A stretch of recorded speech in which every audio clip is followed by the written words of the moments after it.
So hello all and a very good evening. I welcome you all to the lecture of hydrogen. So this is the third lecture of hydrogen. तो last class में हम लोग बात कर रहे थे hydrides के बारे में और मैंने एक बार सारे हाइड्राइड्स और उसके बाद मैं कुछ चीजें बता रहा था आयनिक हाइड्राइड्स के बारे में, जैसे उनका थर्मल स्टेबिलिटी क्या होता है, किसका इलेक्ट्रोलिसिस हो सकता है, ठीक है, ये सारी चीजें, अगर वाटर को ऐड किया तो क्या रिएक्शन होगा, ठीक है। तो और मैंने रीड भी कर दिया था। तो एक दो चीजें और बची हुई हैं, जैसे हमने पढ़ा था कि जो आयनिक हाइड्राइड्स होते हैं दे रिएक्ट, आयनिक हाइड्राइड्स या सलाइन हाइड्राइड्स जो होते हैं they react very strongly with water to produce what, hydrogen gas. समझे क्या? जैसे NaH plus water gives what, NaOH plus hydrogen. उसी तरह से इसमें एक रिएक्शन और लिख लो, जो हाइड्राइड्स हैं दीज हाइड्राइड्स, उसी तरह से इसमें एक रिएक्शन और लिख सकते हो कि ये जो हाइड्राइड्स हैं these hydrides, ionic hydrides react with ammonia. Ionic hydrides react with ammonia. देखो पहले वाटर का रिएक्शन कैसे हुआ, जैसे कि हमारे पास क्या है, NaH है। तो NaH में एक्चुअली क्या है, NaH में Na प्लस कैटायन है और H माइनस एनायन है। वाटर क्या है, वाटर किस तरह से एग्जिस्ट करता है, it exist as H plus plus OH minus. तो समझने के लिए बता रहा हूं कैसे ब्रेक करना है। तो क्या होगा यहां पे, ये H माइनस और H प्लस ये कंबाइन हो क्या बन गए, हाइड्रोजन बन गया H माइनस और H plus, and then Na plus OH minus combine होकर क्या बन गया, NaOH बन गया।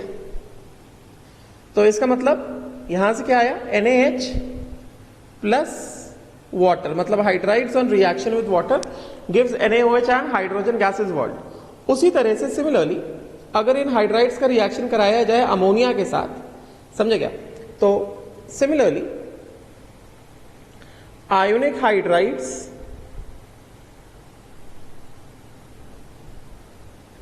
प्लस अमोनिया, समझे क्या। तो किस तरह से होगा यहां पे, जैसे सपोज करो मैं एग्जांपल लेता हूं NaH, समझने के लिए उसी तरह से जैसे वाटर के साथ रिएक्शन हुआ ठीक वैसे ही Na plus plus H minus, ठीक वैसे ही रिएक्शन, ठीक है। उसके बाद अमोनिया में जैसे वाटर ब्रेक हुआ था H प्लस और OH माइनस में, उसी तरह से अमोनिया ब्रेक होगा। किस तरह से, H प्लस प्लस क्या, NH2 माइनस, समझे क्या, राइट। एंड फाइनली क्या रिएक्शन होगा, NaH plus ammonia, this will give Na plus plus NH2 minus, क्या आ गया, NaNH2 अमाइड, सोडा अमाइड, समझे क्या। और ये क्या है, H प्लस NH माइनस मिलके क्या बन गए, ये मिलके बन गए हाइड्रोजन। बात समझे क्या, राइट। तो ये हो गया, दिस बिकम्स सोडामाइड। तो फिर से यहां से क्या पता चल गया, देयरफॉर आयोनिक हाइड्राइड्स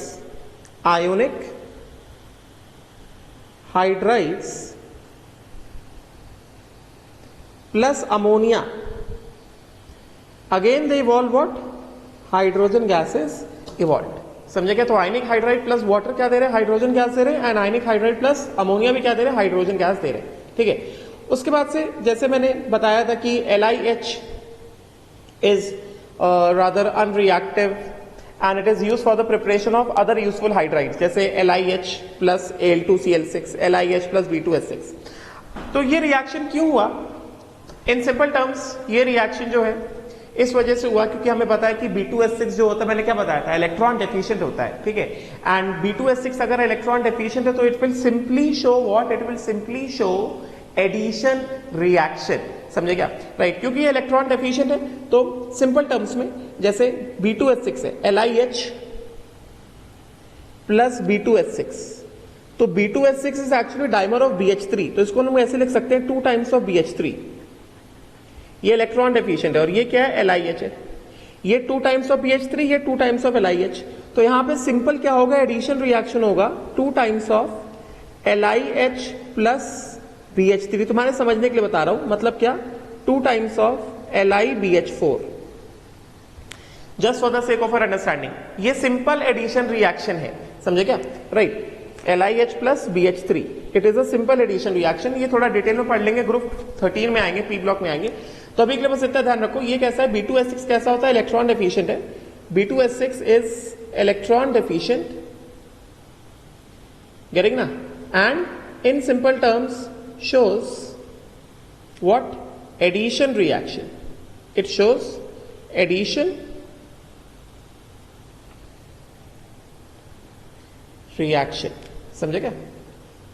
उसी तरह से नॉट ओनली LiH, सिमिलरली अगर हम लोग यहां से ऐसे करते हैं NaH, 2 times of NaH plus B2S6, तो B2S6 मतलब क्या, 2 टाइम्स ऑफ BH3, समझे क्या।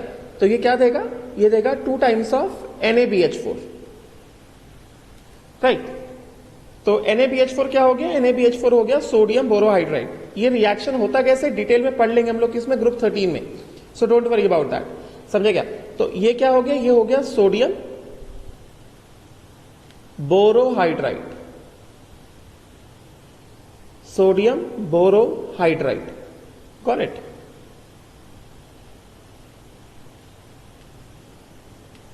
NaBH4, ठीक है। तो ये LiH के 2 application, that it is used for the preparation of LiAlH4, LiH plus Al2Cl6, क्या दे दिया, LiAlH4 दे दिया, LiH प्लस B2S6, B2S6 जैसा बताया मैंने इलेक्ट्रॉन डेफिशिएंट होता है, समझे क्या, राइट। एंड ये क्या आ जाएगा, ये आ जाएगा LiBH4 आ जाएगा, ठीक है। अभी उसके बाद मैंने कहा था ये रीड करना है कोवलेंट और मॉलिक्यूलर हाइड्राइड्स। तो कोवलेंट हाइड्राइड्स को जो है, यहां पे कोवलेंट हाइड्राइड्स बारे में बात करें, तो covalent hydrides basically covers the hydrides of P block, समझे क्या। सो इसको मैं फटाफट से ऐसे लिख देता हूं, कोवलेंट हाइड्राइड्स, ये जो है covalent hydrides, they cover the hydrides of what, P block, समझे क्या। तो इसमें बेसिकली ग्रुप 13, इसको बेसिकली 3 कैटेगरीज में डिवाइड किया गया है, electron deficient hydrides, electron deficient hydrides, समझे क्या, electron precise hydrides, got it, and electron excess hydrides, got it. तो इलेक्ट्रॉन डेफिशिएंट हाइड्राइड्स में क्या है, इलेक्ट्रॉन डेफिशिएंट हाइड्राइड्स में मैंने ऑलरेडी बताया था, इलेक्ट्रॉन डेफिशिएंट कैटेगरी में ग्रुप 2 आता है और ग्रुप 13 आता है, मगर हम लोग यहां पे क्योंकि पी ब्लॉक की बात करें तो यहां पे क्या आएगा, बस ग्रुप 13 आएगा, समझे क्या, राइट। एंड हमें पता है कि ग्रुप 13 के एलिमेंट्स कैसे होते हैं, ग्रुप 13 के elements they do not have complete octet, absence of octet, absence of octet in central atom, समझे क्या। इलेक्ट्रॉन प्रिसाइज हाइड्राइड्स, इसमें आता है ग्रुप 14, एब्सेंस ऑफ ऑक्टेट मतलब क्या, they have got incomplete octet, that means what, electron deficient means what, incomplete octet मैंने already समझा चुका हूं, इन सेंट्रल एटम, ठीक है ना। जो हम लोग एसिड एंड बेसिक स्ट्रेंथ वाले लेक्चर्स पढ़ रहे थे उसमें मैं समझा चुका हूं, इससे पहले जो लेक्चर्स हम लोग पढ़ रहे थे। ग्रुप 14 इलेक्ट्रॉन प्रिसाइज हाइड्राइड्स में क्या आता है, इलेक्ट्रॉन प्रिसाइज हाइड्राइड्स में ग्रुप 14 के हाइड्राइड्स आते हैं, समझे क्या। इनमें क्या होता है, central atom has exactly 8 electrons in valence shell,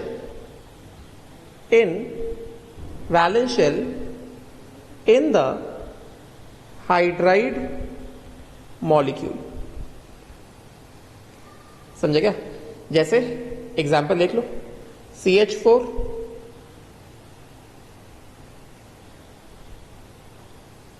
group 14 में कार्बन आता ना, कार्बन सिलिकॉन जर्मेनियम, करेक्ट ना।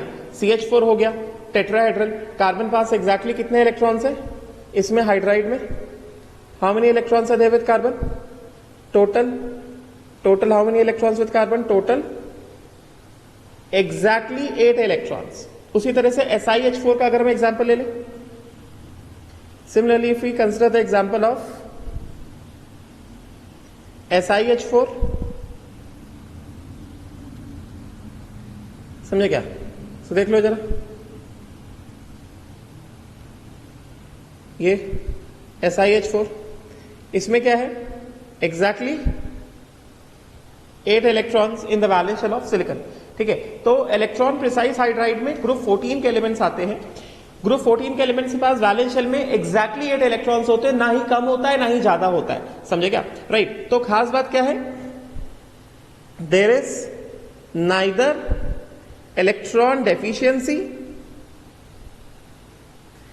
Nor electron excess, that means there is neither electron deficiency nor electron excess, मतलब क्या, लोन पेयर। सेंट्रल एटम में कोई lone pair भी नहीं होता है ऑन सेंट्रल एटम। तो इस तरह के हाइड्राइड्स को क्या बोलते हैं, ग्रुप 14 के हाइड्राइड्स को क्या बोलते हैं, ग्रुप 14 के हाइड्राइड्स को बोला जाता है इलेक्ट्रॉन प्रिसाइज हाइड्राइड्स, समझे क्या? फिर हम लोग आते हैं इलेक्ट्रॉन एक्सेस हाइड्राइड्स में। तो यहां पे आते हैं ग्रुप 15, ग्रुप 16 एंड ग्रुप 17। इनको इलेक्ट्रॉन एक्सेस क्यों बोला जाता है? इनको इलेक्ट्रॉन एक्सेस इसलिए बोला जाता है क्योंकि इन वाले केसेस में central atom attains octet and central atom has lone pair of electrons also. Central atom एक तो ऑक्टेट अटेन कर लेता है और दूसरी बात इसके पास अनशेयर्ड इलेक्ट्रॉन्स होते हैं, लोन पेयर ऑफ इलेक्ट्रॉन होता है, मतलब एक्सेस ऑफ इलेक्ट्रॉन होते हैं, समझे क्या? अनशेयर्ड इलेक्ट्रॉन्स मतलब excess of electrons are there. जैसे वी ऑल नो दैट, जैसे मैं बस अभी तुम्हें पता है इनके हाइड्राइड्स, तुम जानते हो कौन कौन से इनके हाइड्राइड्स हैं, मैं बस एक ही स्ट्रक्चर बना रहा हूं। जैसे अमोनिया देख लो, अमोनिया देख लो, अमोनिया में यहां पे नाइट्रोजन के पास कितने इलेक्ट्रॉन्स हो गए, सब मिला जुला के ऑक्टेट हो गया, 8 इलेक्ट्रॉन्स, समझे क्या? एंड उसके बाद क्या, देयर इज 1 लोन पेयर। तो ये 1 लोन पेयर कैसा, अनशेयर्ड है ना, इस वजह से क्या बोला गया, ग्रुप 15 के हाइड्राइड्स क्या है, इलेक्ट्रॉन एक्सेस हाइड्राइड है। उसी तरह ग्रुप 16 में जैसे मैं सबसे पहला वाला एग्जांपल ले लूं, ये देख लो जरा, ये वाटर, ये सब इंपॉर्टेंट है, एनसीईआरटी से पढ़ना है, समझे क्या? ये देख लो जरा, ऑक्सीजन के इलेक्ट्रॉन्स काउंट कर लो, count the number of electrons with oxygen, कितने इलेक्ट्रॉन्स हो गए ऑक्सीजन में, वैलेंस शेल में कितने हो गए, 8 इलेक्ट्रॉन्स इन वैलेंस शेल। मैं जितने भी इलेक्ट्रॉन्स दिखा रहा हूं वैलेंस शेल के इलेक्ट्रॉन्स बता रहा हूं, और साथ में 2 क्या है, लोन पेयर है।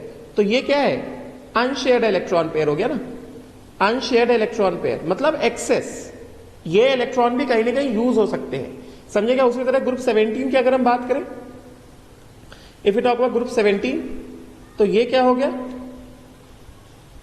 ये ऐसा। तो just look at the number of electrons. Fluorine के पास कितने इलेक्ट्रॉन्स हो गए, देखो जरा, एक तो फ्लोरीन पास 8 इलेक्ट्रॉन हो गए, 8 इलेक्ट्रॉन्स प्लस उसके बाद क्या, इन वैलेंस शेल, और उसके बाद क्या, 3 लोन पेयर ऑफ इलेक्ट्रॉन हो गए, समझे क्या? राइट। तो इस वजह से ग्रुप 13 के हाइड्राइड्स को, कोवलेंट हाइड्राइड्स में ग्रुप 13 के हाइड्राइड्स को हम लोग क्या बोलते हैं, ग्रुप 13 के हाइड्राइड्स को हम लोग बोलते हैं, what do we call group 13? ये देख लो एक बार, इसको देख लो एक बार,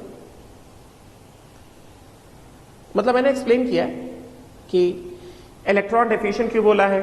जैसे ग्रुप 13 में जैसे वी हैव BH3, गेटिंग ना, और BH3 मैंने बताया था डाइमर बना के B2S6 भी बना लेता है, मगर B2S6 भी कैसा होता है, इलेक्ट्रॉन डेफिशिएंट ही होता है, समझे क्या? ग्रुप 13 में जैसे वी हैव BH3, राइट। तो अगर तुम BH3 का स्ट्रक्चर बनाओगे हाइब्रिडाइजेशन के हिसाब से, तो BH3 का स्ट्रक्चर जो है ऐसा आएगा, और ये एक बोरॉन का p ऑर्बिटल कैसा आएगा, खाली आएगा, this is vacant orbital, this is vacant orbital, समझे क्या, देख सकते हो ऐसे, यस। तो यहां पे बोरॉन के पास कितने इलेक्ट्रॉन है, बोरॉन इज हैविंग ओनली कितना, boron has only how much, 6 electrons ना, इस वजह से कैसा हो गया, इलेक्ट्रॉन डेफिशिएंट हो गया ना, इलेक्ट्रॉन डेफिशिएंट हो गया। जैसे BH3 इलेक्ट्रॉन डेफिशिएंट है, similarly dimer of BH3 which is what, B2H6, this is also electron deficient, this is also electron deficient, समझे क्या, राइट। इसी वजह से ग्रुप 13 के हाइड्राइड्स को क्या बोला हमने, ग्रुप 13 के हाइड्राइड्स को हमने बोला है इलेक्ट्रॉन डेफिशिएंट हाइड्राइड्स। फटाफट से इसके ऊपर रीड कर लेते हैं। जैसे देखो यहां पे क्या बता रहे हैं, dihydrogen forms molecular compounds in most of the p block elements, most familiar are जैसे CH4, ammonia, water, HF। For convenience hydrogen compounds of non metals have also been considered as hydrides, ठीक है, being covalent they are volatile compounds, ठीक है, right. Now molecular hydrides are classified as electron deficient, electron precise and electron rich hydrides. बात समझे क्या, ठीक है। Now अब देखो क्या कह रहा है, इलेक्ट्रॉन डेफिशिएंट हाइड्राइड क्या होता है, electron deficient hydride which has 2 fewer electrons, जैसे हमने देख लिया ऑक्टेट कंप्लीट नहीं, जैसे diborane B2H6। In fact all elements of group 13 will form electron deficient compound, मैंने पहले बताया था। कोवलेंट कंपाउंड्स ऑफ ग्रुप 2 जैसे बेरिलियम और मैग्नीशियम के कंपाउंड्स जनरली कैसे होते हैं, कोवलेंट होते हैं। Covalent compounds of group 2 as well as compounds of covalent compounds of group 13, they are all what, electron deficient only, right, and they act as what, they act as Lewis acids, that means electron receptors, समझे क्या। उसी तरह से electron precise compounds have the required number of electrons to write the Lewis structure. All the elements of group 14 electron precise hydrides, group 14 के hydrides कैसे होते हैं, electron precise होते हैं, उनका ऑक्टेट कैसा होता है, सेंट्रल एटम का कंप्लीट होता है, समझेगा। उसी तरह से जैसे we have electron rich hydrides, तो electron rich hydrides have excess of electron which are present as lone pair. Elements of group 15 to 17 form such compounds, जैसे अमोनिया में 1 लोन पेयर, वाटर में ऑक्सीजन पास 2 लोन पेयर, HF में fluorine पास 3 lone pair. What do expect, they will behave as Lewis bases, मतलब क्या, electron donors, समझे क्या, right. The presence of lone pair on highly electronegative atoms like nitrogen, oxygen, fluorine results in the hydrogen bond formation between the molecules. सब तुम्हें पता है कि hydrogen, ammonia में भी हाइड्रोजन बॉन्डिंग होता है, HF में भी हाइड्रोजन बॉन्डिंग होता है, वाटर में भी हाइड्रोजन बॉन्डिंग होता है, you all know all this things, ठीक है, which leads to the association of the molecules, you all know, right. Now what do expect, would you expect the hydrides of nitrogen, oxygen, fluorine to have lower boiling points than the hydrides of the subsequent groups? तो ये चीज मैंने already पढ़ा के रखी हुई है, किसमें, ये चीज मैंने पढ़ा के रखी हुई है तुमको, किसमें, डाइल्यूट सॉल्यूशन में। I have already discussed the boiling point of the hydrides, melting point of the hydrides as well as boiling point of the hydride has been discussed, ठीक है। तो ये तुम खुद से पढ़ लेना, ये मैं डिस्कशन कर चुका हूं। फिर उसके बाद मेटालिक और नॉन स्टोइकियोमेट्रिक हाइड्राइड्स और द इंटरस्टिशियल हाइड्राइड्स की अगर हम बात करेंगे, तो जैसा मैंने बताया था कि जो इंटरस्टिशियल हाइड्राइड्स होते हैं they are form by d block elements as well as f block elements, समझे क्या। हाउएवर इंपॉर्टेंट क्या है, they are form by d block and as well as f block element. जो इंपॉर्टेंट चीज है, the metals of the group 7, 8, 9 do not form hydride. Metals of the group 7, group 8, group 9 do not form hydrides. बात समझ में आ गई, right. Interstitial hydride is not form by metals of group 7, 8, 9, समझे क्या। Even from group 6 only chromium forms the interstitial hydride which is CrH। ये important है। 7, 8 और 9 ग्रुप के मेटल्स जो हैं डी ब्लॉक में वो हाइड्राइड फॉर्म नहीं करते हैं। इनफैक्ट ग्रुप 6 में भी बस क्रोमियम हाइड्राइड फॉर्म करता है, इंटरस्टिशियल हाइड्राइड फॉर्म करता है। अभी ग्रुप 7 है, मैंने ऑलरेडी देखो जब मैं कोऑर्डिनेशन कंपाउंड पढ़ा रहा था मैंने डी ब्लॉक के सारे एलिमेंट्स लिख पाए हुए हैं। तो तुम इसलिए क्या कर सकते हो, पीरियोडिक टेबल खोलो, मैंने नोट्स में भी दिया था कोऑर्डिनेशन कंपाउंड के स्टार्टिंग में पूरा पीरियोडिक टेबल दिया था मैंने, डी ब्लॉक को अच्छे से याद कराया था, ठीक है। तो उसमें देखो 7, 8, 9 में कौन कौन से मेटल्स हैं जो इंटरस्टिशियल हाइड्राइड नहीं फॉर्म करते हैं, ठीक है। मैं अभी यहां पे पीरियोडिक टेबल खोल के नहीं बैठने वाला हूं, ठीक है। उसी तरह से ग्रुप 6 में भी बस क्रोमियम जो है हाइड्राइड फॉर्म करता है, right. Now these hydrides conduct heat and electricity though not as efficiently as their parent metals, ठीक है। तो they can conduct heat and electricity but parent metal जितना अच्छा heat and electricity conduct करते हैं ये hydrides उतना अच्छा conduct नहीं करते हैं, समझे क्या। Unlike saline hydrides they are almost always, मैंने बताया था, कल ही बताया था, नॉन स्टोइकोमेट्रिक। जैसे नॉन स्टोइकोमेट्रिक क्यों? क्योंकि मैंने बताया था कि ये कैसे फॉर्म हो रहे हैं, ये जो एटम्स के बीच में खाली जगह है ना उसमें बस जाके बैठ जा रहे हैं, मैंने कल डायग्राम समझाया था। ये नॉर्मल प्रोसीजर से फॉर्म नहीं हो रहे। जैसे नॉर्मल प्रोसीजर्स कंपाउंड कैसे फॉर्म होता है, loss of electron, gain of electron या शेयरिंग ऑफ इलेक्ट्रॉन, है कि नहीं, राइट। ये नॉर्मल प्रोसीजर्स फॉर्म नहीं होते, इस वजह से ये कैसे होते हैं, इंटरस्टिशियल या नॉन स्टोइकोमेट्रिक होते हैं। अब इनके फॉर्मूले देखो कितने ऐसे उठ पटांग फॉर्मूले होते हैं। LaH 2.87, YbH 2.55, TiH 1.5 से 1.8, जर्कोनियम ZrH 1.3 से 1.75, then vanadium VH 0.56, nickel NiH 0.6 से 0.7। मैं बता देता हूं कि ये वाला पॉइंट इंपॉर्टेंट है, यहां से क्वेश्चन पूछ लेते हैं कि ये तुम्हें पीरियोडिक टेबल में देखो कौन कौन से एलिमेंट्स है ग्रुप 7, 8, 9 में जो हाइड्राइड फॉर्म नहीं करते, पीरियोडिक टेबल खोलो देखो जरा, समझेगा। उसी तरह ग्रुप 6 में कौन कौन से एलिमेंट्स है ग्रुप 6 में बस क्रोमियम हाइड्राइड फॉर्म कर रहा है, तो यहां से क्वेश्चन डेफिनेटली निकलता है, यहां से डेफिनेटली क्वेश्चन निकलता है। कैसे क्वेश्चन दे देंगे, ऑब्जेक्टिव क्वेश्चन दे देंगे, विच of the following will not form hydride, और 4 ऑप्शन दिए होंगे। तो तुम्हें देखना पड़ेगा कि डी ब्लॉक के कौन कौन से एलिमेंट्स हाइड्राइड फॉर्म नहीं करते, तुम्हें देखना पड़ेगा कि 7, 8, 9 या 6 ग्रुप का कौन सा है जो हाइड्राइड फॉर्म नहीं करेंगे। तो ये वाला पॉइंट बहुत इंपॉर्टेंट है, समझेगा, राइट। एंड क्योंकि नॉन स्टोइकोमेट्रिक होते हैं इस वजह से law of constant composition does not holds good, ठीक है, राइट, क्लियर। नाउ उसके बाद इसके ऊपर पढ़ लेते हैं कि earlier it was thought that in these hydride hydrogen occupies the interstices मतलब voids in the metal lattice. मैंने कल बताया था एटम्स बीच में जो जगह होती है हाइड्रोजन को ऑक्युपाई कर लेता है, producing distortion without any change in the type. Consequently, they were termed as interstitial hydrides. However, recent studies have shown that except for hydrides of nickel, palladium, cerium and actinium, nickel, Pd मतलब palladium, Ce मतलब cerium and Ac मतलब actinium, and other hydrides of this class have lattice different from that of the parent metal. The property of absorption of hydrogen on transition metals is widely used in the catalytic preparation of the compounds. Some of the metal जैसे palladium, platinum हमने पढ़ा है surface chemistry में, यहां पे absorption लिखा है, गलत है, it should be adsorption, absorption नहीं होना चाहिए, इट शुड बी एडजॉर्प्शन। ये मैं सही कर देता हूं, it should be adsorption, D होना चाहिए यहां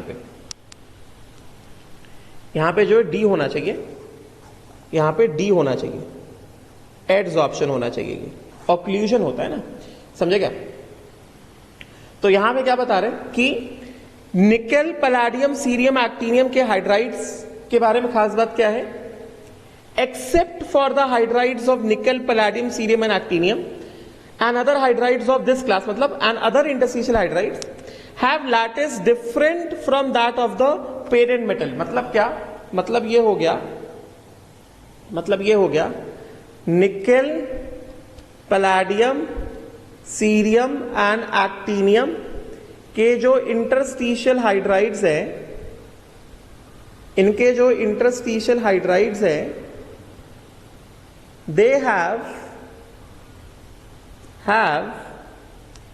same structure as parent metal. Parent metal क्या है इनमें, पेरेंट मेटल है nickel, palladium, cerium and actinium, whereas interstitial hydrides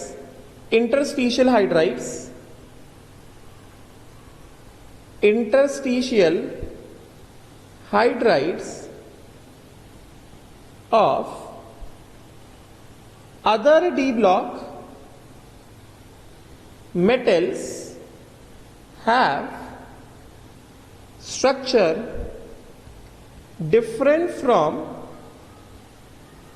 structure of parent metal।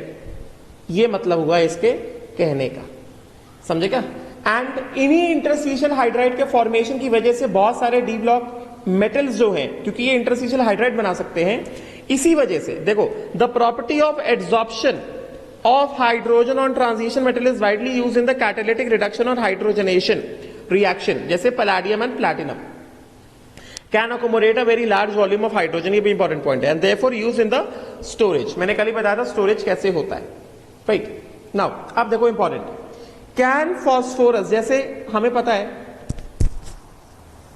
Can phosphorus with the outer electronic configuration 3s2 3p3 form pH5, जैसे हमें पता है phosphorus का PCl5 होता है, PBr5 होता है, समझे क्या? उसी तरह से क्या PH5 हो सकता है क्या, ये सवाल है। जैसे PCl5 PBr5 होता है, उसी तरह से क्या PH5 हो सकता है क्या? ठीक है, जवाब है PH5 नहीं होता है, PH5 डज नॉट एग्जिस्ट। समझेगा? इसका आंसर लिखा हुआ है, इसको पढ़ लो कि although phosphorus shows +3 +5 oxidation state it cannot form PH5। बस यहां से इतना समझ लो, ये PH5 नहीं बना सकता है, पहली बात तो ये। अब इसको ध्यान रखो कि PH5 नहीं बनता है, समझेगा? It will not form what PH5। क्यों? Because high electron affinity value of dihydrogen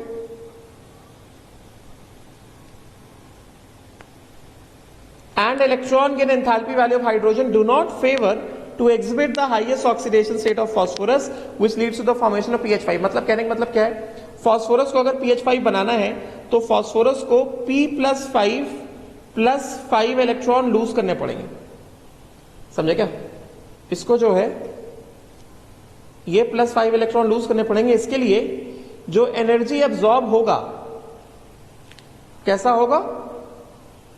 large amount of energy absorb होगा, समझे क्या?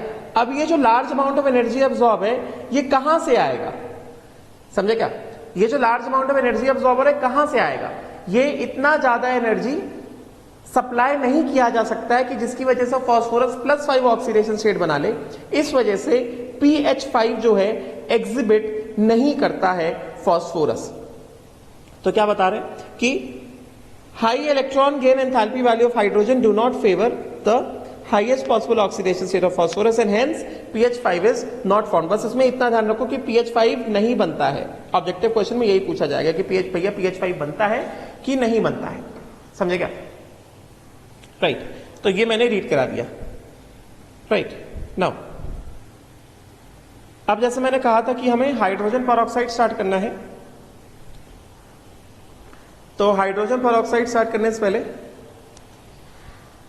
हम लोग जितना हमने पढ़ा कुछ ऐसे थोड़े बहुत क्वेश्चंस देख लेते हैं।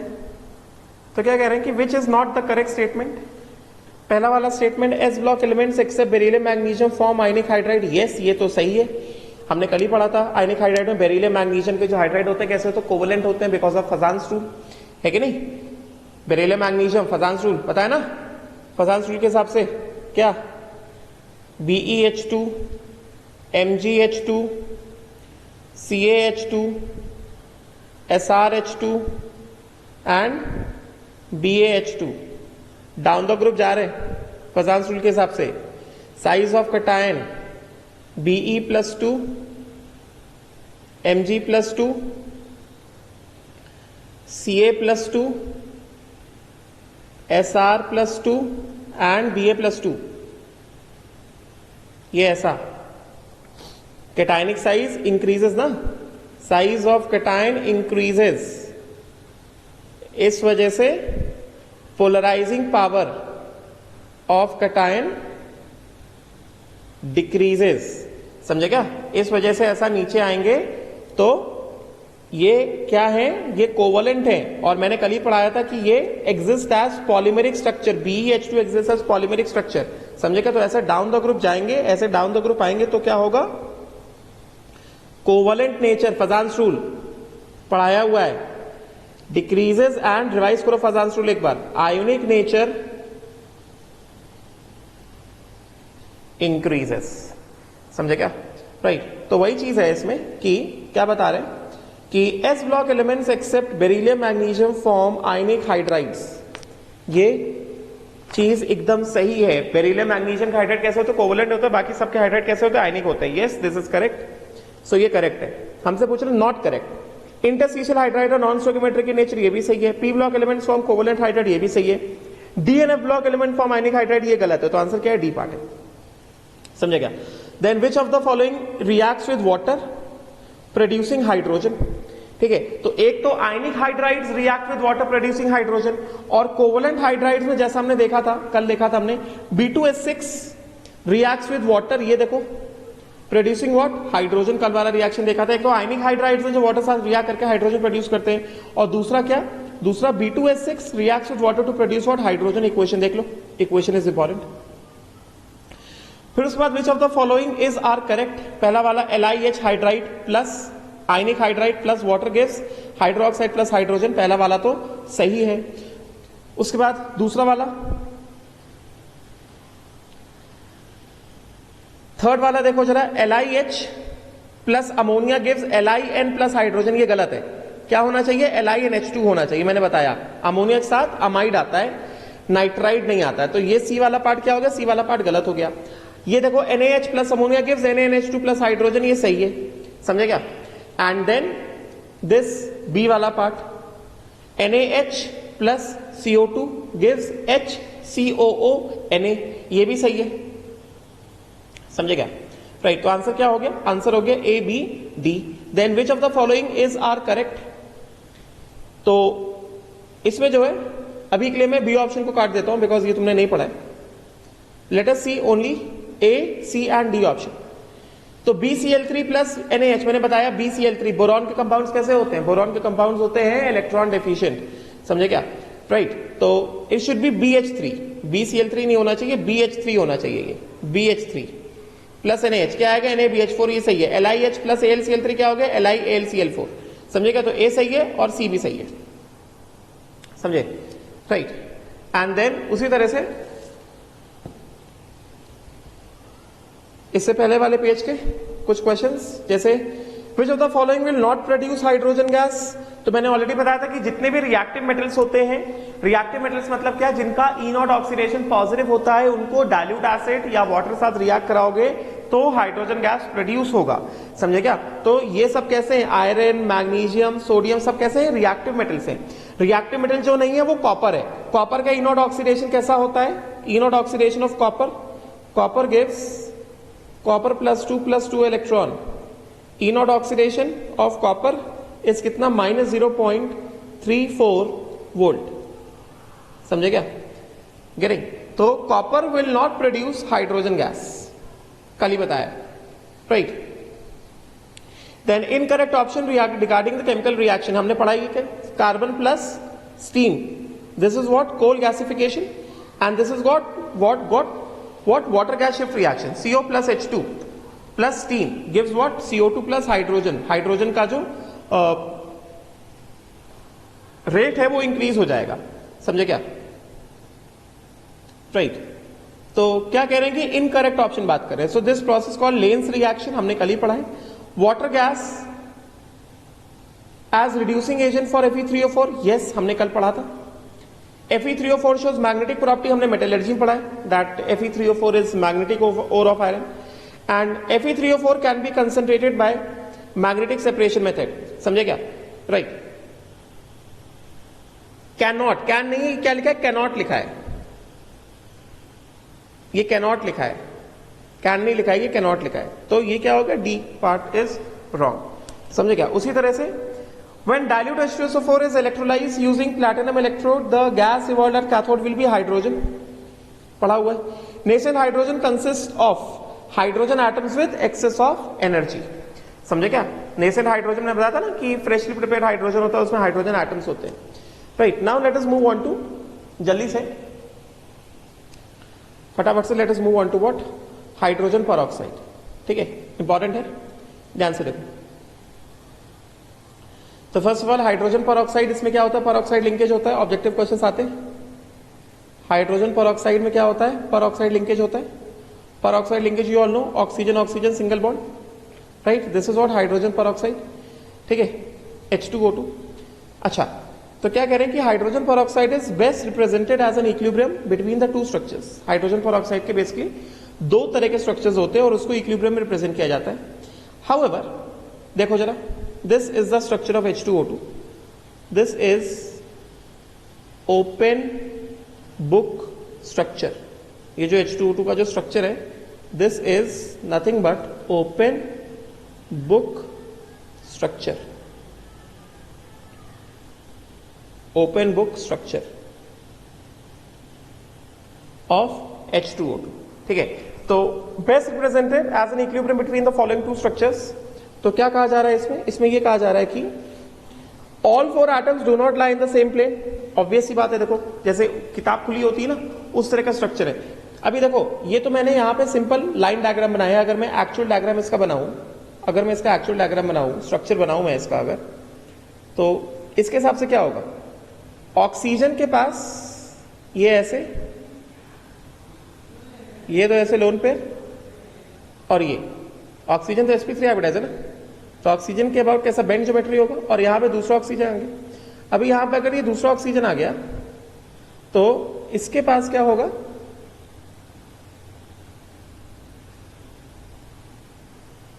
ये किस तरह से हो गया, और ये कैसा, ये ऐसे। तो दोनों ऑक्सीजन अबाउट कैसा बेंड ज्योमेट्री है। ठीक है, अब तुम बस ये ऐसे सिमिलैरिटी को देख लो। अभी यहां पे जो इन्होंने स्ट्रक्चर बनाया है, इन्होंने क्या कर दिया है, बस OO बॉन्ड को कैसे ले लिया, OO बॉन्ड को ऐसा वर्टिकल ले लिया है। तो ये चीज तो मैं भी कर सकता हूं ना अपने डायग्राम में, ये चीज मैं भी कर सकता हूं। मैं ये जो हमें OO बॉन्ड दिख रहा है, मैं इसको वर्टिकल दिखा दूंगा। ये जो हमें OO बॉन्ड दिख रहा है, मैं इसको वर्टिकल ऐसे दिखा दूंगा। अभी अब हर एक इंडिविजुअल ऑक्सीजन के अबाउट क्या करूंगा, बेंड ज्योमेट्री बना देता हूं। तो इस वाले ऑक्सीजन पर बेंड ज्योमेट्री कैसा आएगा? ये ऐसे बेंड ज्योमेट्री आ गया, ये ऐसा बेंड ज्योमेट्री आ गया, समझे क्या? और अभी तुम देखो ना, जिसके पास हाइड्रोजन लगाते हैं उसके अबाउट क्या हो गया, बेंड ज्योमेट्री हो गया कि नहीं हो गया, इस तरह से। और सेकंड वाले ऑक्सीजन के अबाउट भी ये ऐसे बेंड ज्योमेट्री हो गया।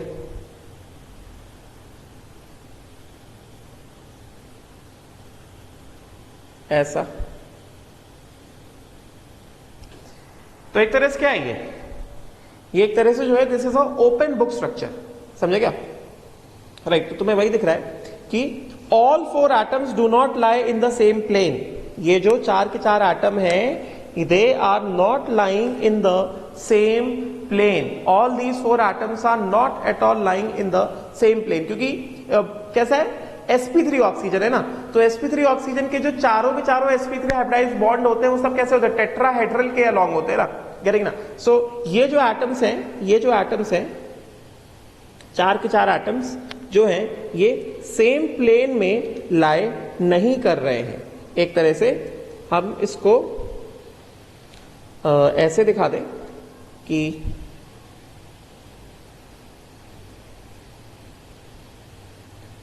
मतलब like this, if I can just show you, एक हाइड्रोजन कैसा प्लेन के ऊपर है, और ये वाला जो है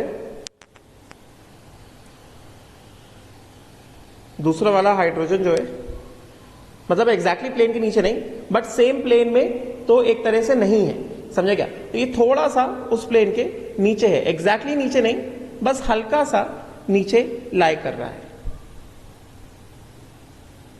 बात समझे क्या? राइट। और ये इस तरह से all four atoms do not lie in the same plane. Clear हो गया? ठीक है।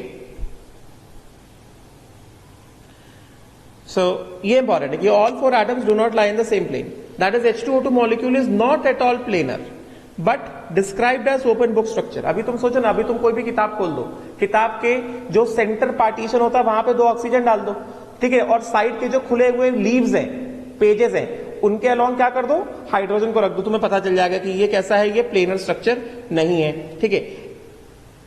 OOH bond angle is nearly कितना, 101.5। दो OO single bond distance is कितना, 1.48। देखो जरा, 101.5, ये दिस इज ऑल्सो 101.5, समझे क्या? गेटिंग?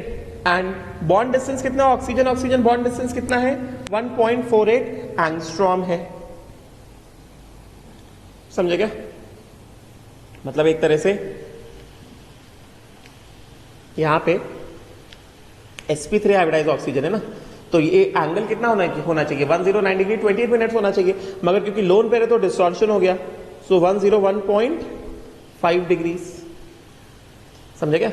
और यहां पे भी कितना, दिस इज ऑल्सो कितना 101.5 डिग्रीज। समझे क्या? और ये जो बॉन्ड डिस्टेंस है, this bond distance this is कितना 1.48 angstrom. This is how much 1.48 angstrom. बात समझे क्या? Oxygen oxygen bond distance is 1.48 angstrom.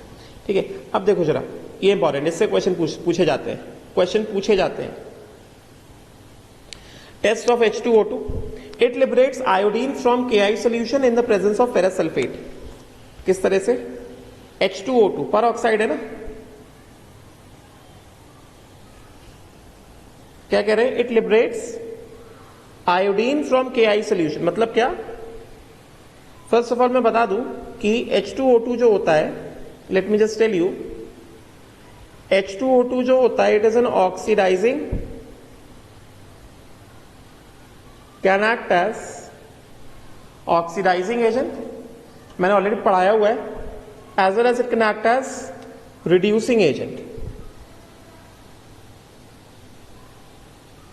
समझे क्या? राइट, तो H2O2 as oxidizing agent, if H2O2 acts as an oxidizing agent, तो H2O2 का क्या होगा? H2O2 itself undergoes reduction to water. H2O2 is reduced to what? Water. किस तरह से? H2O2 ये -1, ये -1, and this gives H2O, oxygen कैसा? -2। तो ऑक्सीजन -1 से -2 में क्या होता है? ऑक्सीजन -1 से -2 में रिड्यूस हो जाता है। समझे क्या? राइट, तो अगर हम बस जो एटम जिनको ऑक्सीडेशन स्टेट हो रहा है उनको बैलेंस करें, तो यहां पे कितने इलेक्ट्रॉन रिलीज हो गए? +2 इलेक्ट्रॉन रिलीज हो गया ना, सॉरी रिलीज नहीं, यहां पे +2 इलेक्ट्रॉन गेन हुआ। समझे क्या? बिकॉज ये वाला ऑक्सीजन -1, इसने 1 इलेक्ट्रॉन गेन किया, -2 बनाया, ये वाला ऑक्सीजन -1 1 इलेक्ट्रॉन गेन किया, -2 बनाया। ठीक है, तो when H2O2 acts as an oxidizing agent, मतलब it itself undergoes reduction, तो n फैक्टर ऑफ H2O2 कितना है? n फैक्टर ऑफ H2O2 हो गया 2। उसी तरह से H2O2 as a reducing agent, when H2O2 as a reducing agent, मतलब H2O2 oxidizes to oxygen. When it is acting as a oxidizing agent, H2O2 का reduction होता है वाटर में। ठीक है, and when H2O2 is acting as a reducing agent, H2O2 oxidizes to what? Oxygen. समझे क्या? किस तरह से? H2O2 ऐसे अगर मैं दिखा दूं, ये -1 और ये क्या देगा? ये ऑक्सीजन दे देगा, ये 0 ये 0। समझे क्या? तो कितने इलेक्ट्रॉन रिलीज हो गए? 2 इलेक्ट्रॉन रिलीज हो गए ना, क्योंकि हर एक ऑक्सीजन -1 से 0 में आ गया। समझे? तो n फैक्टर ऑफ H2O2 यहां पे भी कितना हो गया? n फैक्टर ऑफ H2O2 यहां पे भी आ गया कितना? 2। समझे क्या? n factor of H2O2, correct? Right, and उसके बाद जो मैंने ऑलरेडी पढ़ाया हुआ है, H2O2 shows disproportionation reaction also. H2O2 shows disproportionation reaction also. H2O2 gives what? H2O, मतलब किस तरह से? H2O2 ये -1 ये -1, it gives what? Gives H2O -2 plus क्या, nascent oxygen, plus nascent oxygen, यहां पे क्या 0। तो यहां पे एन फैक्टर कितना हो गया, ये क्या है, disproportionation reaction is always what, intramolecular redox. तो ये वाला ऑक्सीजन, ये वाला ऑक्सीजन -1 से -2 चला गया, मतलब +1 इलेक्ट्रॉन, और दूसरा वाला ऑक्सीजन -1 से 0 चला गया, समझे क्या, मतलब क्या, -1 इलेक्ट्रॉन। तो देखा जाए कि 1 molecule of H2O2 overall, 1 molecule of H2O2 क्या, 1 molecule of H2O2 exchanges only 1 electron, exchange मतलब लूजेज या गेन्स ओनली 1 इलेक्ट्रॉन। तो n factor of H2O2 when it undergoes disproportionation reaction कितना हो गया, ये 1 हो गया, समझेगा। ये सब मैंने तुम्हें पढ़ाया हुआ था, एक बार रिवाइज करा दिया, ठीक है। तो अभी हम लोग क्या करते हैं, यहां पे जैसे ओवर है, क्या कहा जा रहा है, it liberates iodine from KI solution in the presence of ferrous sulphate. तो test of H2O2, test of H2O2 पहला, जैसे हमने पढ़ा ना, H2O2 can act as an oxidising agent, it can act as a reducing agent. तो इसको ध्यान से देखो, इससे ऑब्जेक्टिव क्वेश्चन आते हैं, ध्यान से देखो जरा, समझेगा। H2O2 इंपॉर्टेंट है। तो क्या कह रहा है, KI से क्या लिबरेट कर रहा है, आयोडीन लिबरेट कर रहा है, और आयोडीन हमें पता है क्या है, वॉयलेट कलर गैस होता है, वॉयलेट कलर गैस मतलब कलर्ड गैस, समझे क्या, मतलब एक तरह से यहां से क्या हुआ, यहां से एक तरह से क्या हुआ, यहां से हुआ है I- से I2 गैस लिबरेट हुआ, which is violet in colour, समझे क्या। तो अगर I2 gas violet in colour है, I- से I2 गैस लिबरेट हुआ, तो साथ में क्या हुआ, ये क्या दिख रहा है, ये ऑक्सीडेशन रिएक्शन दिख रहा है ना। मतलब एक तरह से क्या है, H2O2 is oxidizing, H2O2 is oxidizing I- से I2, and I2 is a violet color gas, colour change हमें दिखाई देता है, which indicates the test of H2O2, समझे क्या। तो पहला टेस्ट जो कह रहे हैं, सबसे पहला क्या, H2O2 oxidises, important, H2O2 is very important, I- I2, समझे क्या, राइट। किस तरह से, सबसे पहले रिडक्शन ऑफ रिएक्शन, मतलब H2O2 ऑक्सीडाइज करा है, मतलब H2O2 को क्या होगा, रिडक्शन होगा। किस तरह से, H2O2 plus 2 electrons gives what, H2O, समझे क्या, गिव्स व्हाट, H2O, मतलब ऐसे ही समझने के लिए बस। एंड ऑक्सीडेशन ऑफ रिएक्शन, मैं बस अभी एक ऐसा रफ इक्वेशन लिख रहा हूं, एग्जैक्ट इक्वेशन नहीं लिख रहा हूं, एग्जैक्ट इक्वेशन इसी में आएगा, रफ इक्वेशन लिख के समझा रहा हूं, ठीक है। ऑक्सीडेशन ऑफ रिएक्शन क्या है, 2I- gives what, I2 plus 2 electrons, बात समझे क्या, right. And this is evolved as violet colour gas. तो वॉयलेट गैस किस वजह से आया, क्योंकि H2O2 ने I- को I2 में ऑक्सीडाइज किया, इस वजह से वॉयलेट कलर गैस आया ना। सो इस वजह से this is one of the test of H2O2, very important, समझे क्या, गॉट इट ना, राइट। देन उसके बाद अगला वाला, it liberates orange red colour with acidified titanium oxide due to the formation of pertitanic acid, याद करना पड़ेगा, acidified titanium, it gives orange red color with acidified titanium oxide due to formation of pertitanic acid, समझे क्या, titanium sulphate होगा, titanium sulphate, oxide भी हो सकता है पर सल्फेट लिख लो, कोई बात नहीं, क्योंकि यहां पे TiSO4 होल ट्वाइस दिया गया, यहां पे टिटेनियम का ऑक्सीडेशन स्टेट कितना है, TiSO4 होल ट्वाइस दिया, मतलब टिटेनियम कितना है, +4 है, titanium is +4 plus H2O2 gives what, pertitanic acid, and this is what, this is orange red color, orange red color, समझिए। so this is another test for H2O2। फिर उसके बाद next test, when brought in contact with H2O2 solution filter paper with black stain of PBS turns white. क्यों ऐसा? मतलब क्या? मतलब क्या? थर्ड वाला टेस्ट क्या बता रहा है? थर्ड वाला टेस्ट ये बता रहा है कि PBS H2O2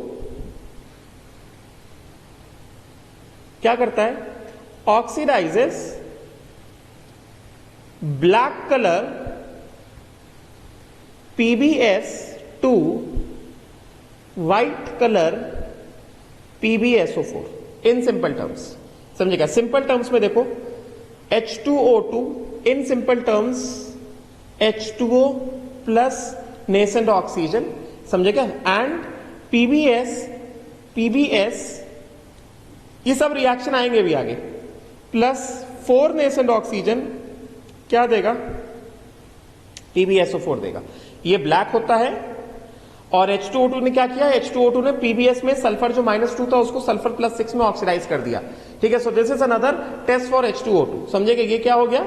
this is a white PPT। समझेगा? H2O2 ऑक्सीडेशन कर दिया and then it decolourises acidified KMnO4। तो ये तो बहुत सा कॉमन सा रिएक्शन है, ये बहुत कॉमन सा रिएक्शन है। किस तरह से कॉमन सा रिएक्शन है? हमें पता है एसिडिफाइड KMnO4, एसिडिफाइड KMnO4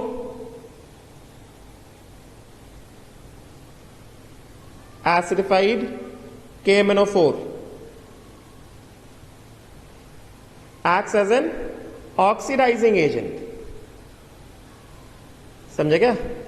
मतलब रिडक्शन ऑफ रिएक्शन क्या? रिडक्शन ऑफ रिएक्शन क्या? MnO4 माइनस, हमने पढ़ा हुआ है ऑलरेडी, सीधे सीधे लिख देता हूं KMnO4 प्लस, बैलेंस नहीं कर रहा हूं, H2SO4। KMnO4 कैसा होता है? पर्पल होता है ना? Gives what? Gives MnSO4 plus क्या चीज? बैलेंस नहीं कर रहा हूं, K2SO4 प्लस क्या? H2O। तो ये कैसा होता है? पर्पल होता है, मैग्नीज +7, ये कितना? +2। This is purple and MnSO4 is light pink और कलरलेस भी बोल सकते हैं हम लोग इसको, लाइट पिंक और कलरलेस भी बोल सकते हैं। तो ये क्या हो गया? रिडक्शन ऑफ रिएक्शन हो गया। एंड ऑक्सीडेशन ऑफ रिएक्शन में क्या हो जाएगा?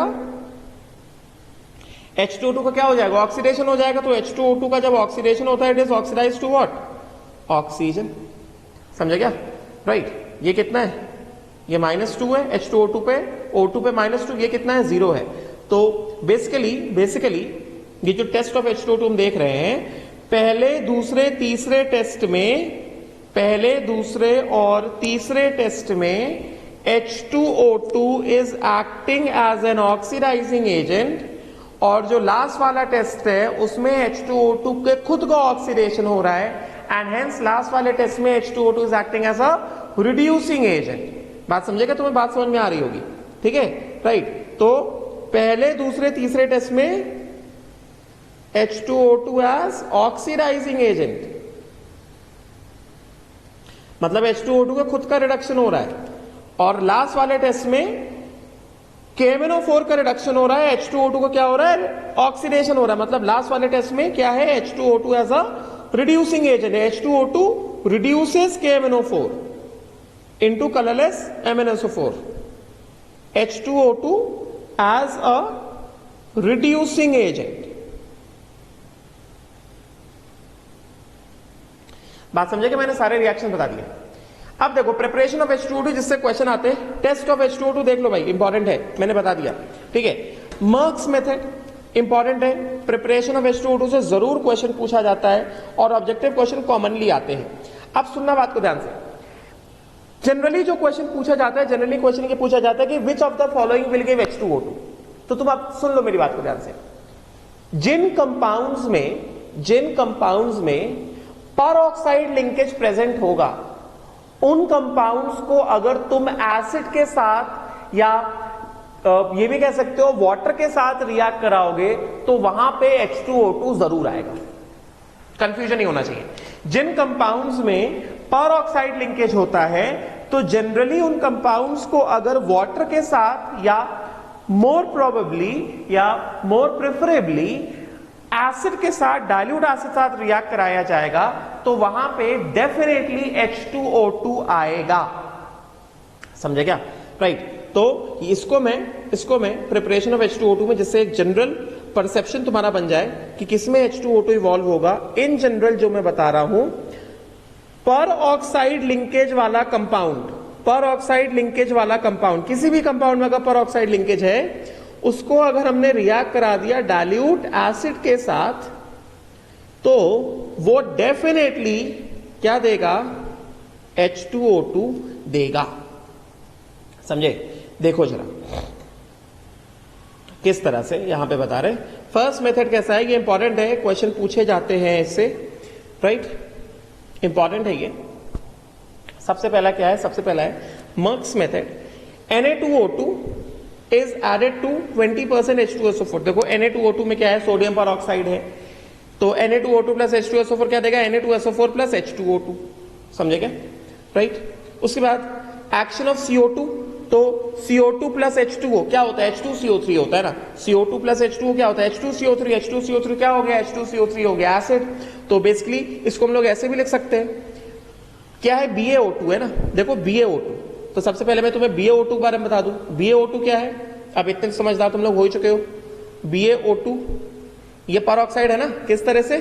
क्योंकि बेरियम +2 है प्लस O2 -2 है। बेरियम कैसा? ग्रुप 2 का। ग्रुप 2 के कोई मल्टीपल ऑक्सीडेशन स्टेट्स होते नहीं है, एक ही ऑक्सीडेशन स्टेट होता है +2। तो ये क्या हो गया? ये हो गया बेरियम पर ऑक्साइड। समझे क्या? ये मैंने रिडॉक्स में पढ़ाया ही था, राइट? तो क्या कह रहे हैं कि बेरियम पर ऑक्साइड के ऊपर अगर एसिड डाल दो, मतलब H2CO3 यहां पे एसिड यूज कर रहे हैं। किस फॉर्म में यूज कर रहे हैं H2CO3 को? इसको यूज कर रहे हैं एज H2O प्लस CO2, इस फॉर्म में यूज कर रहे हैं। तो ये क्या देगा? This will definitely give what? BaCO3 plus क्या? H2O2। बात समझे क्या? राइट। इस तरह से क्लियर हुआ? उसी तरह by action of phosphoric acid on BaO2, फिर से देखो BaO2 क्या है? पर ऑक्साइड है। एंड BaO2 प्लस H3PO4 क्या देगा? बेरियम फॉस्फेट प्लस क्या? H2O2। मतलब सॉल्ट तो आएगा ही आएगा। जैसे H3PO4 का सॉल्ट क्या होगा? फॉस्फेट सॉल्ट होगा ना। अगर सबके सब H+ को डिस्प्लेस कर दिया जाए तो सॉल्ट क्या आएगा? फॉस्फेट सॉल्ट आएगा। तो बेरियम फॉस्फेट सॉल्ट आ गया Ba3PO4 होल ट्वाइस, प्लस साथ में क्या आ गया? साथ में क्या आ गया? साथ में ये H2O2 भी आ गया। समझे क्या? राइट। नाउ अब देखो reaction of BaO2 dot 8H2SO4 with H2SO4 also gives H2O2, but the method is not used as because the presence of H2SO4 and other minerals catalyze the decomposition of H2O2। तो बस इसको पढ़ लो, इतना important नहीं, right? Now this is important.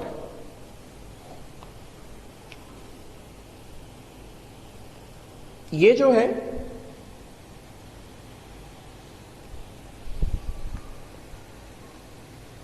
यहां पे अब देखो जरा,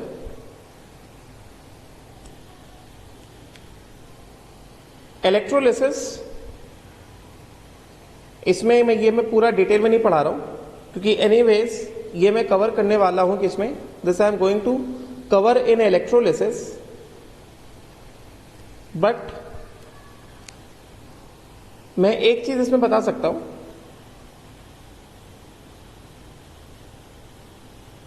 I can tell you one particular thing। ठीक है, इलेक्ट्रोलिसिस में कवर करूंगा, डोंट वरी, इसको अभी नहीं बता रहा हूं। ये मैं इलेक्ट्रोलिसिस में हमारे बुकलेट में क्वेश्चन है, प्रॉपर क्वेश्चन है, अभी समझाऊंगा, वैसे समझ नहीं आएगा, टाइमर खराब होगा, इसको मैं इलेक्ट्रोलिसिस में कवर करूंगा। ठीक है, तो अभी जो मैंने 3 मेथड बताए उन 3 मेथड्स में ध्यान दो। और एक ये चौथा मेथड, इलेक्ट्रोलिसिस वाला मेथड अभी नहीं बताया मैंने, वो मैं जब इलेक्ट्रोलिसिस पढ़ाऊंगा तभी बताऊंगा। ये वाला method auto oxidation of 2-ethyl anthraquinol, समझे क्या? तो 2-ethyl anthraquinol in benzene gives what? H2O2। ठीक है, राइट। नाउ तो ये सब थियरी वाली चीजें, इसको बार बार पढ़ोगे याद हो जाएगा, मगर ऑब्जेक्टिव क्वेश्चन आते हैं भाई। इनफैक्ट प्रिपरेशन और टेस्ट, जैसे ये वाला क्वेश्चन बहुत कॉमन मैंने देखा है टेस्ट में कि Ki से I2 कौन कौन दे सकता है, Ki से I2 कौन कौन इवॉल्व कर सकता है, तो ये बहुत ही ज्यादा कॉमन क्वेश्चन है। तो इसमें एक H2O2 होता है, which of the following can oxidise I-2I2। तो भाई H2O2 अभी जो हमने पढ़ा, इट कैन ऑक्सीडाइज I-2I2। अभी जैसे जैसे हम लोग डी ब्लॉक में जाएंगे तो डी ब्लॉक में भी ये सारी चीजें आएंगी कि I-2I2 में कौन कौन ऑक्सीडाइज कर सकता है। सो ये सारी चीजें जो है, all these things are highly important. ठीक है,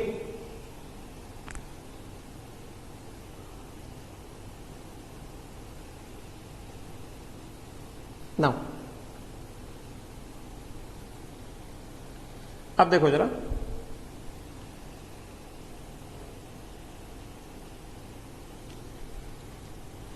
concentration of hydrogen peroxide solution. इसमें बस परसेंटेज दिया गया तो परसेंटेज देख लेंगे, परसेंटेज नहीं दिया गया तो छोड़ देते हैं, सिंपल रीड कर लेना, नॉट इंपॉर्टेंट। ठीक है, ये देख लो जरा, स्टोरेज ऑफ H2O2, इससे समटाइम्स ऐसा ऑब्जेक्टिव क्वेश्चन निकाल देते हैं H2O2 का स्टोरेज, कि भाई H2O2 can not be stored in glass bottles, important, can not be stored in glass bottles because the rough surface of glass, since the rough surface of glass, alkali metal oxides present in it, glass में alkali metal oxide होते हैं, and exposure to light catalyze the decomposition। समझे क्या? इस वजह से H2O2 is generally stored in colored paraffin wax coated plastic और Teflon bottles। मतलब एक तरह से मैं तुम्हें ये बता दूं कि H2O2 जो होता है, यहां पे क्यों मना कर रहे हैं कि H2O2 को ग्लास बॉटल में ना स्टोर करो। H2O2 में जैसा हमें दिख रहा है ये, तो ये जो पर ऑक्साइड लिंकेज है ना, पर ऑक्साइड लिंकेज जो है, peroxide linkage, this is weak होता है। इस वजह से therefore H2O2 is easily decomposed as कैसे डिकम्पोज हो जाएगा आसानी से H2O2? It is easily decomposed as H2O2 will give what? H2O2 will give H2O plus half O2, और हाफ O2 को हम लोग या तो ऐसे लिखें या फिर सीधे सीधे ऐसे लिख सकते हैं, या फिर H2O2 gives what? H2O plus what? Nascent oxygen. ये चीज अभी आगे आएगी, समझे क्या? And this nascent oxygen accounts for first bleaching action, ये है आगे आएगा अभी H2O2 में ही, bleaching action, and second oxidizing behavior of H2O2। तो क्योंकि H2O2 कैसा होता है? अनस्टेबल होता है, तो उसके डिसोसिएट होने के चांसेस ज्यादा है कि वो H2O2 जो है भाई वाटर और नेसेंट ऑक्सीजन में जल्दी से क्या हो जाएगा? डिसोसिएट हो जाएगा। तो क्योंकि उसके डिसोसिएट होने के चांसेस ज्यादा है, इस वजह से ये कहा जा रहा है कि भाई H2O2 को ग्लास बॉटल में स्टोर मत करो, क्योंकि ग्लास में जो एल्कली मेटल ऑक्साइड है एंड ग्लास से लाइट को आसानी से क्या होगा? ये एक्सपोज हो जाएगा, इस वजह से क्या होगा? इसका डिकम्पोजिशन हो जाएगा। और अगर हमें H2O2 को स्टोर करना तो हम नहीं चाहते कि इसका H2O2 का डिकम्पोजिशन हो, इस वजह से क्या कह रहे हैं? H2O2 is generally stored in, important question आता है, coloured paraffin wax coated plastic और टेफ्लॉन बॉटल्स। समझे क्या? राइट।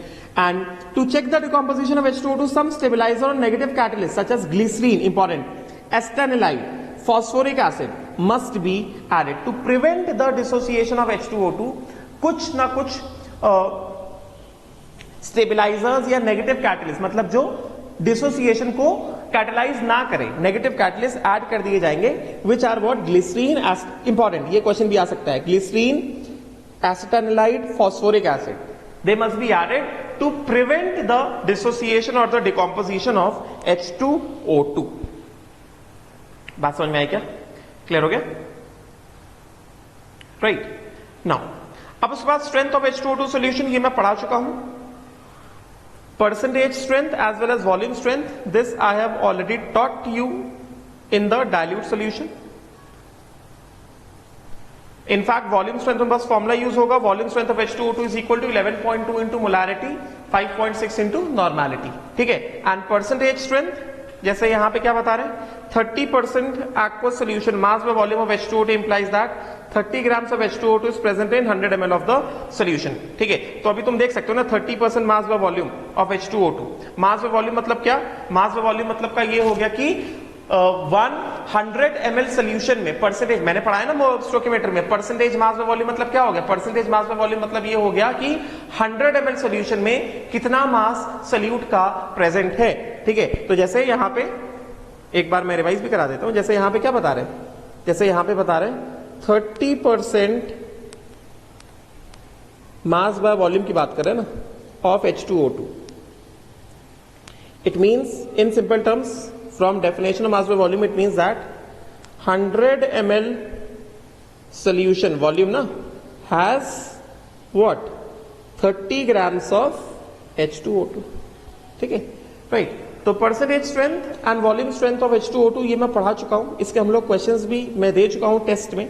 ठीक है, अब पहले कुछ प्रॉपर्टीज में आ जाओ. प्रॉपर्टीज में आ जाओ जरा, इंपॉर्टेंट जो है ऑब्जेक्टिव क्वेश्चन निकलते हैं. H2O2 बहुत इंपॉर्टेंट है. H2O2 अगला टॉपिक जो वाटर है वो भी बहुत इंपॉर्टेंट है, तभी मैं इनको पढ़ा रहा हूं. समझे क्या, ऑब्जेक्टिव क्वेश्चन आते हैं. तो properties of hydrogen peroxide. First, pure hydrogen peroxide is a thick syrup like liquid with a pale blue colour. Colour important है. H2O2 is a pale blue colour liquid. Pure H2O2 की बात हो रही है, उसका सोल्यूशन नहीं है, pure H2O2 की बात हो रही है. Pure H2O2 is a thick syrup like liquid. Syrup like liquid important नहीं है, पेल ब्लू कलर ज्यादा इंपॉर्टेंट है. समझे क्या, it is having a pale blue color, this is more important point. Bitter taste not important. Yes, now H2O2 इसका reason important है. H2O2 is more dense and more viscous than water. This is because important जो पूछा जाता है, question में पूछा जाता है, objective question. This is because molecules of H2O2 are more highly associated through hydrogen bond than water molecules. Point number 3. Point number 3 के basis पे मैं एक पॉइंट बताऊंगा. पॉइंट नंबर 3 के बेसिस पे क्या, मैं जो पॉइंट लिख रहा हूं उसको देखो ध्यान से. H2O2 forms more number of hydrogen bonds than water. H2O2 forms, very important, H2O2 क्या करता है, H2O2 forms more number of hydrogen bonds than water. समझे क्या, therefore total strength of, चलो पहले इसको देख लेते हैं भाई किस तरह से ये मोर number of hydrogen bond than water form कर रहा है. हमें पता है वाटर में we all know that each water molecule forms 4 hydrogen bonds. एक वाटर मॉलिक्यूल जो 4 हाइड्रोजन बॉन्ड फॉर्म करता है. किस तरह से, ये वाटर मॉलिक्यूल है, 2 हाइड्रोजन बॉन्ड ऑक्सीजन से होते हैं, एक हाइड्रोजन बॉन्ड किससे होता है, हाइड्रोजन से होता है, 1 hydrogen each, total 4 hydrogen bonds. जबकि अब देखो जरा, each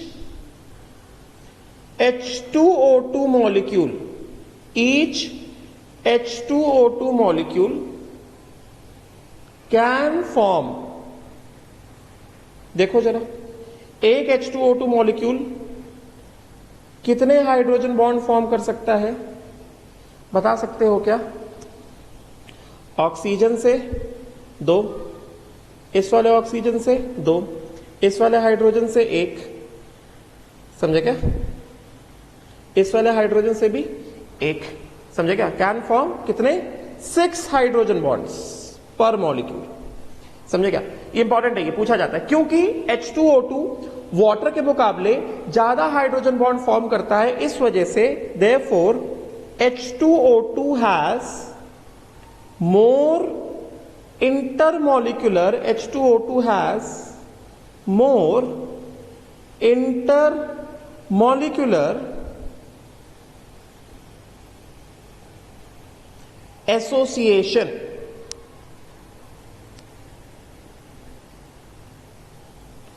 than water. या फिर ऐसे बोल सकते हैं, और intermolecular bonding in H2O2 is stronger than water. इस वजह से आप देखो ये क्या है, इंटरमॉलिक्यूलर बॉन्डिंग आ गया ना, तो मैंने इसका कुछ ना कुछ एप्लीकेशन ऑलरेडी बताया था। मैंने इसका एप्लीकेशन कहां का बताया था? Therefore H2O2 has पहला मोर थिकनेस। जैसे देखो पानी और ग्लिसरीन, वैसे पानी और ग्लिसरीन को मैं हाइड्रोजन बॉन्डिंग कंपेयर नहीं कर रहा हूं, बट तुमने देखा है ग्लिसरीन भी तुमने देखा है, पानी भी देखा है। ग्लिसरीन कैसा होता है? थिक होता है, ज्यादा विस्कस होता है, और पानी कैसा होता है? इन कंपैरिजन टू ग्लिसरीन कैसा होता है? लाइटर होता है। समझे क्या? सो मोर थिकनेस और विस्कस, समझे क्या? राइट, क्योंकि इंटरमॉलिक्यूलर हाइड्रोजन बॉन्डिंग ज्यादा है तो क्या होगा? More boiling point. Boiling point ज्यादा है तो क्या होगा? Less vapour pressure. समझे क्या? Kidding, right. Then water. बात समझे? राइट, तो ये जो मैंने कंपैरिजन बताया H2O2 और वाटर का, इससे जरूर ऑब्जेक्टिव क्वेश्चन निकालते हैं। समझे क्या? So this comparison is important. Clear? तो वही चीज यहां पे बताने की कोशिश कर रहे हैं कि पॉइंट नंबर 3 में वही बता रहे हैं कि देखो hydrogen peroxide is more dense. यहां पे क्या बता रहे हैं? They are saying that hydrogen peroxide is more dense. Density देखो जरा 1.44 gram per centimetre cube. Water का डेंसिटी कितना होता है? 1.0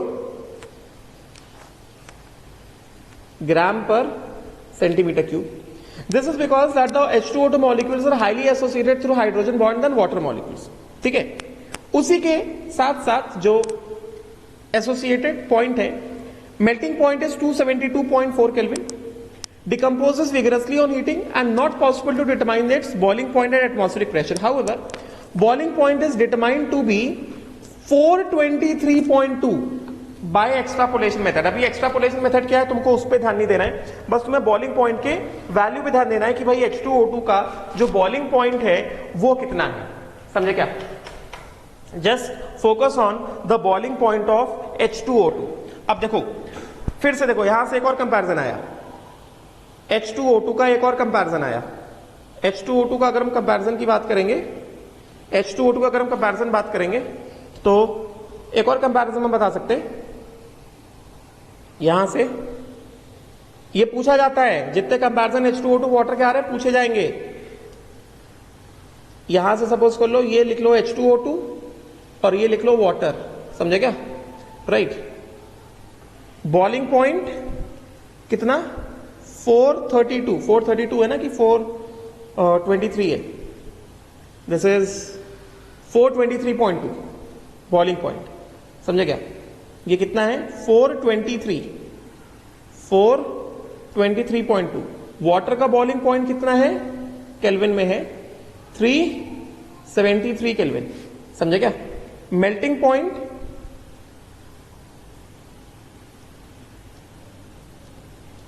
पॉइंट H2O2 का कितना मेल्टिंग पॉइंट बता रहे हैं? 272। करेक्ट ना? कितना बता रहे हैं मेल्टिंग पॉइंट H2O2 का? H2O2 का मेल्टिंग पॉइंट बता रहे हैं 272.4 केल्विन। करेक्ट ना? कितना होता है? 272.4 केल्विन। और वाटर का मेल्टिंग पॉइंट कितना होता है हमें पता है? 273 केल्विन। मतलब एक तरह से -0.6 डिग्री सेल्सियस, और इसका कितना? 0 डिग्री सेल्सियस। तो यहां से because of the same reason, because सोचो ना, H2O2 में इंटरमॉलिक्यूलर एसोसिएशन ज्यादा स्ट्रांग है ना। तो अगर H2O2 में इंटरमॉलिक्यूलर एसोसिएशन ज्यादा स्ट्रांग है, इसका मतलब अगर H2O2 सॉलिड स्टेट में है तो सॉलिड स्टेट में उसको मैं क्या बता रहा था? H2O2 का एसोसिएशन, अगर H2O2 में एसोसिएशन ज्यादा स्ट्रांग है, इसका मतलब क्या? लिक्विड H2O2 को बॉइल करना क्या है? डिफिकल्ट है, इस वजह से उसका बॉइलिंग पॉइंट कैसा ज्यादा है। समझे क्या? As compare to what? Water. And उसके बाद एक और जो नया पॉइंट मिला हमें, नया पॉइंट हमें क्या मिला, नया पॉइंट हमें ये मिला कि H2O2 का जो इंपॉर्टेंट पॉइंट है, boiling point of H2O2 is more than boiling point of water and freezing point of H2O2 is less than freezing point of water. ये इंपॉर्टेंट पॉइंट है। फ्रीजिंग पॉइंट बोलो या मेल्टिंग पॉइंट बोलो, समझे क्या? This is a very important point. Theory है मगर इन सबसे ऑब्जेक्टिव क्वेश्चन निकलते हैं, समझे क्या? एंड उसके बाद नेक्स्ट ये भी पॉइंट वेरी इंपॉर्टेंट है। Dipole moment of H2O2 is slightly more than dipole moment of water. Dipole moment of H2O2 कितना है? 2.1 and dipole moment of water कितना है? 1.84, समझे क्या? राइट। तो इसके हिसाब से अगर हम लोग लिखे H2O2 और यहां पे लिखे हम लोग वाटर, समझे? तो यहां से अगर मैं कहूं number of hydrogen bonds 6, 4, H2O2 जीत गया, समझे क्या? बॉइलिंग पॉइंट 423.2, 373 केल्विन, H2O2 जीत गया, ठीक है? मेल्टिंग पॉइंट -0.6 डिग्री सेल्सियस और इसका कितना? 0 डिग्री सेल्सियस। वाटर का मेल्टिंग पॉइंट जो है ज्यादा है। डाइपोल मोमेंट म्यू कितना है? 2.1 Debye is more as compare to water 1.84 Debye, समझे क्या? H2O2 का जो डाइपोल मोमेंट है वो भी कैसा है? वाटर के डाइपोल मोमेंट से ज्यादा है। उसी तरह से अगर हम बात करें वेपर प्रेशर की, तो क्योंकि बॉइलिंग पॉइंट ऑफ H2O2 को ज्यादा है तो vapour pressure of H2O2 is less than vapour pressure of H2O water, समझे क्या? उसी तरह से अगर हम बात करें वोलेटाइल नेचर, तो जिसका बॉइलिंग पॉइंट ज्यादा होता है उसका वोलेटाइल नेचर क्या होता है? कम होता है। तो H2O2 का जो वोलेटाइल नेचर है is less than volatile nature of water. और वेरी इंपॉर्टेंट कंपैरिजन जो निकल कर आया from the physical properties of H2O2 and A comparison between H2O2 and water जो निकल कर आया from physical properties of H2O2, समझे क्या? Important comparison, right? इससे क्वेश्चंस पूछे जाते हैं।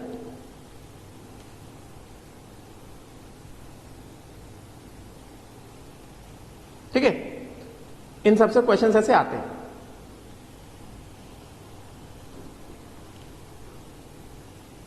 नाउ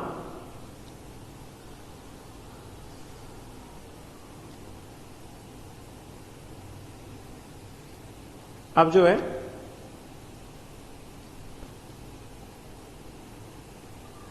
फटाफट से एक बार मैं तुमको केमिकल प्रॉपर्टीज स्टार्ट कर देते हैं, या अभी केमिकल प्रॉपर्टीज ना मैं नेक्स्ट क्लास में स्टार्ट करता हूं, ठीक है? विल स्टॉप है। अभी जितना बताया उसको पढ़ो अच्छे से, ठीक है? मैंने हाइड्राइड्स बारे में जो बताया, हाइड्राइड्स बारे में थ्योरी में जो बताया, उन सबसे क्वेश्चंस आते हैं उसको पढ़ो पहले एक बार अच्छे से। फिर H2O2 बारे में जो बताया उसको पढ़ो एक बार अच्छे से, इंपॉर्टेंट है ये सब, ठीक है? विल स्टॉप है। Thank you.